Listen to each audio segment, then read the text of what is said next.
రైతులకి ఒక విజ్ఞప్తి చేస్తున్నది. మేము దోస చెట్లు చాలా రోజులు ఇంకా నాటుతా ఉన్నాము, ఒక 10-15 ఏళ్ళు ఇంకా.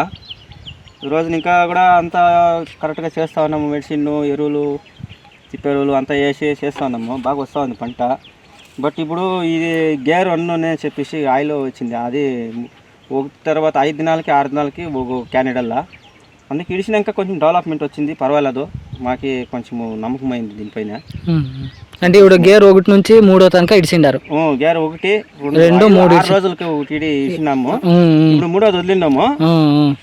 ఇప్పుడు వారానికి డెవలప్ అయింది చెట్టు. ఇంకా దీనికి ముందు కొట్టుకొని నడుచుకొని డెవలప్ చేసుకోవాలి. అదే మళ్ళీ 4-5 కంటిన్యూ చేస్తారు.